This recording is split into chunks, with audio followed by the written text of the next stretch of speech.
So the question is, what is the fate of those who have not heard of Islam? This is a question that springs to the minds of many people. And the response is multifold. First and foremost, and I don't direct this only to you, it's actually to everybody here. It is not of much benefit to us to think about what is going to happen to other people. And to concentrate too much on this is actually problematic for us. We leave their affairs to Allah. That's the general rule. And the general rule as well is ask questions that are of benefit to us. And this is, we derive it from the Prophet ﷺ's hadith, that my ummah shall remain in good until they start asking about the children of the idol worshippers. It's interesting, vague hadith. My ummah will remain in good until they begin asking about the children of the idol worshippers. Some of the scholars have interpreted this hadith, my ummah shall remain in good until they start debating about issues that are of no concern to them. I mean, what difference does it make to us what is going to happen? Allah is the most knowledgeable, Allah is the most merciful, Allah is the most wise, Allah is the most just. Let's leave it at that. That's one response, and that's level one. And again, this is not just directed to you, akhi, don't feel, because this is, everybody has this question on their minds, right? And so the scholars say, and this is again, I'm not the one saying that, again, this we find in our books of theology, that this is a fundamental problem with many people. They worry about others too much.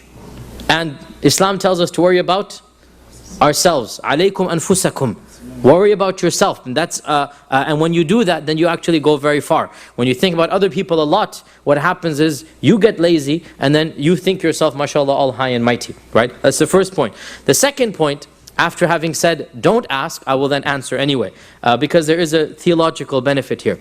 Scholars have differed greatly over this issue, and the bottom line is that people who had access to the teachings of Islam or knew monotheism but did not avail themselves to that knowledge, they will not have an excuse in the eyes of Allah.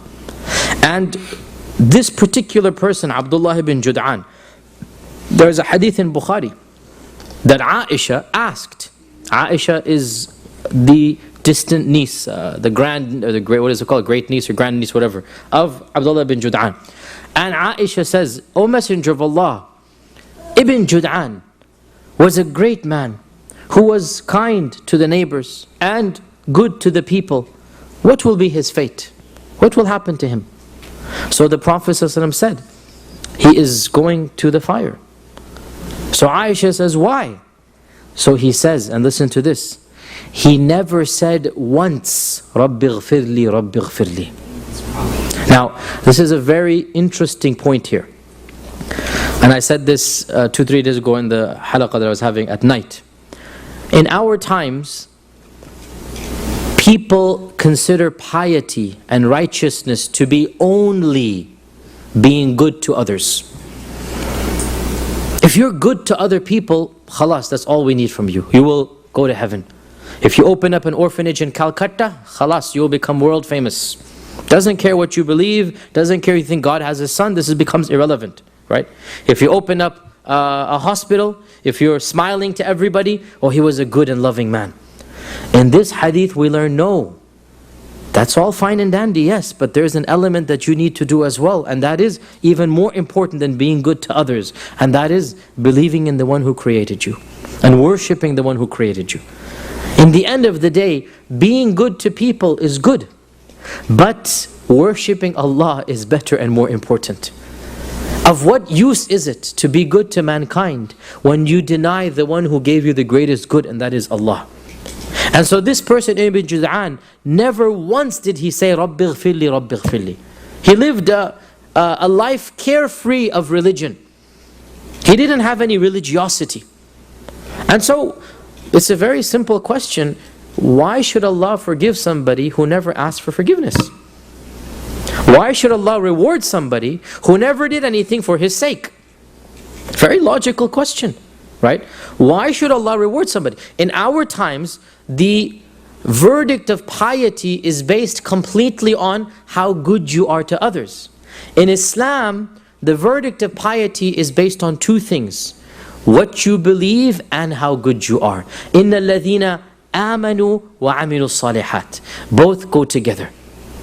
You need to have the proper belief and do it for Allah, and then you need to have good amal that follows along with that. If you have one without the other, it is of no use. It is of no use. And we say this very clearly as well. Just because somebody says they're a Muslim doesn't mean anything. Does not mean anything. And we believe as Muslims that no human being has the right to say, you're going to Jannah and you're going to hell. No. You don't say this of anybody unless Allah has said it. So we say Abu Bakr is going to Jannah, Iblis is going to hell. I can say this because Allah told me. We say Umar is going to Jannah, Fir'aun is going to hell. We say this because Allah has told me. Otherwise, we don't say of any person, even the greatest scholars, Imam Abu Hanifa, Imam Shafi'i, Imam Malik, we say, we hope they're going to Jannah. Insha'Allah, they're going to Jannah. But we don't say categorically. And the same applies for the worst people on earth. We don't mention names and say, so-and-so is going to hell. We don't say this. Why? Because who am I? Who am I? We leave it to Allah subhanahu wa ta'ala, but we speak in generalities. Whoever believes in Allah and does righteousness will go to paradise. This is generalities. And I hope to be amongst them. And whoever rejects Allah or does not act in righteousness will go to the fire of hell, and I seek refuge in Allah from being amongst them. And this is something we're very clear about. Our religion is a religion where you need to have the proper belief and the proper action. And if you have one without the other, you're not going to get there. And the people in the time of the Prophet's early life, they knew the true religion of Ibrahim. And they knew that Ibrahim was not an idol worshipper. And yet they simply wanted to ignore and live a carefree life, and therefore the majority of them were not forgiven because of that.